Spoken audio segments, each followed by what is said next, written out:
We got Dustin Harris. Plays for the Texas Rangers, and he's 22 years old. Dustin Harris, what do you got on him, Ross?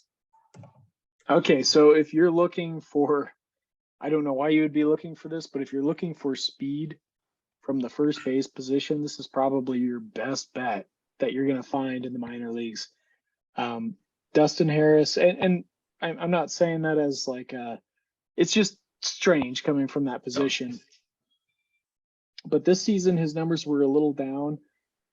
He came into 2022 as a career 300 plus hitter. He still is, but this season he hit at AA as a 22-year-old, 257 to 346 OBP and a 471 slugging percentage. By far, offensively, probably the weakest overall showing that he had, at least with the bat.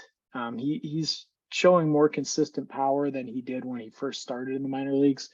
But it has to be considered a little bit of a disappointment after last season's showing where he hit 327 with a 401 OBP and a 542 slugging percentage. I think last season, he was 2020 last season, he hit 20 home runs and he stole 25 bases. This is where the speed component comes in.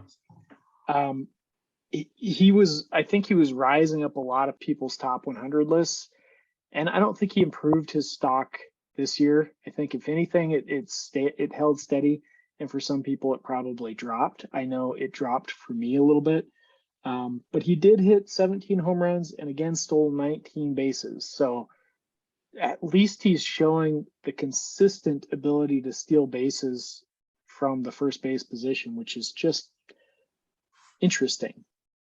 I don't think he's playing first. I think he is going to be straight outfield.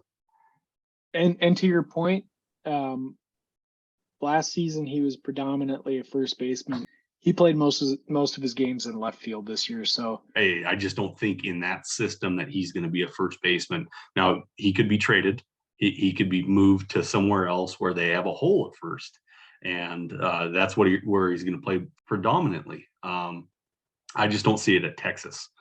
Like you said, I like the stats. The dip was okay for me.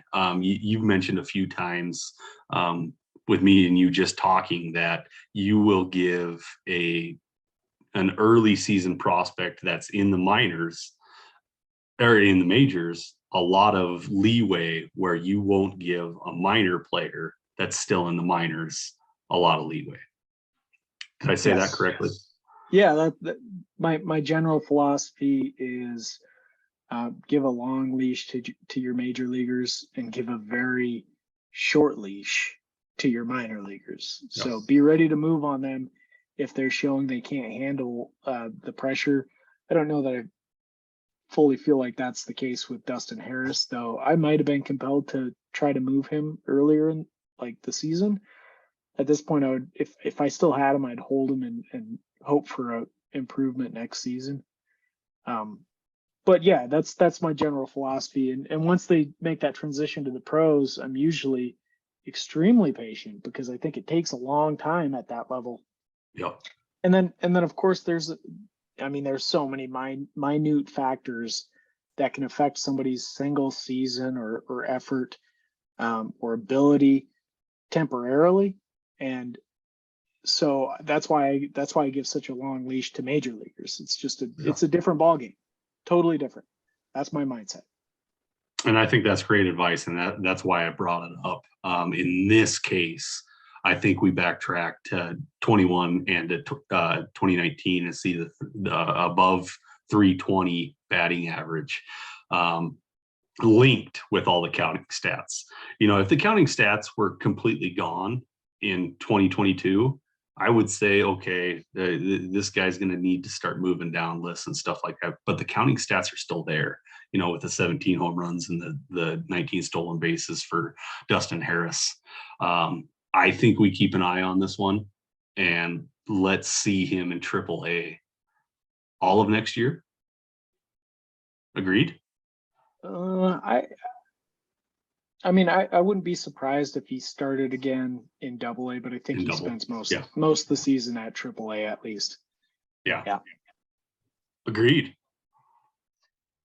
If you enjoyed this video, please like, subscribe, and of course visit our website, scoutthestatline.com for more.